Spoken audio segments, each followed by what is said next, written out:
Now let's take a look at the next verse. Verse 15. And Elohim said again to Moshe, thus you will say to the sons of Israel, Yahweh, Elohim of your fathers, Elohim of Avraham, Elohim of Yitzchak, and Elohim of Yaakov sent me to you. This is my name for a long time, and this is my memorial for generation and generation. Elohim again gives his name to Moshe, but this time it is Yahweh. The two names, Yahweh and Ehya, are related. Here's the verb haya, again, which we discussed earlier, and here's the Hebrew verb hawa, he, wa, he. Let's take a look at this verb hawa.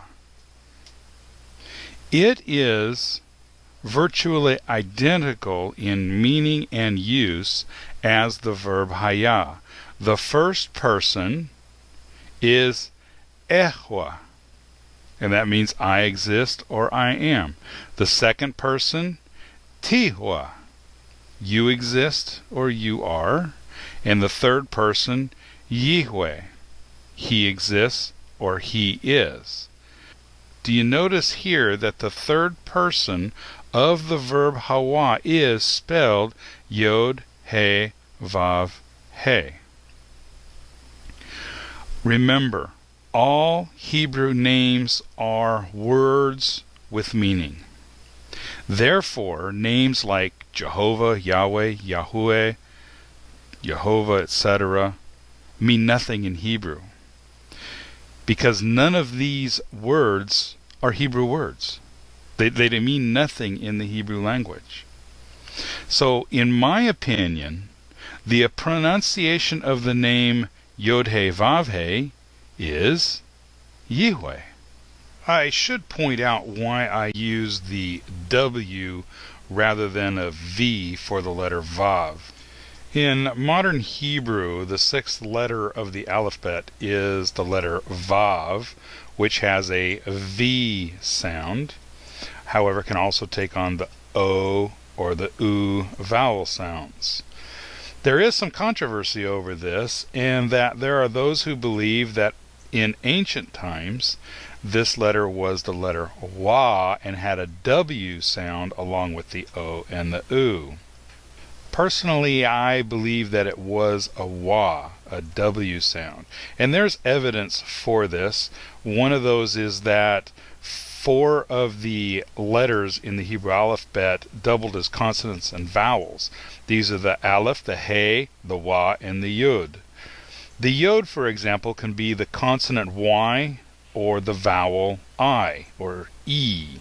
Notice that the Y and the E are very similar in sound. In the same way, the Wa or W is similar to O and U. Another piece of evidence is that Arabic, which is almost identical to Hebrew in its alphabet, does not have a Vav, it has a Wa, and it's pronounced with a W.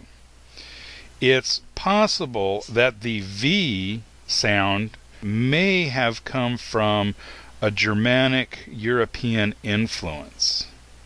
So rather than Yiveh, it would be Yihweh. However, I do not believe that the focus should be on how the name is pronounced, but instead on what that name means. Let's take a look at Exodus 20 verse 7 from the King James Version. Thou shalt not take the name of the Lord thy God in vain. We've had many people interpret this verse many different ways, but in my opinion, looking at this Hebraically, literally what this verse is saying, you shall not lift up the character of Yahweh falsely. What I believe this verse is saying, that we are the representatives of Yahweh. We take his character, the Hebrew word for name, Shem, means character, and place it within us. Now, as his representatives, if we go out and lie, steal, or cheat, we're now representing his character falsely.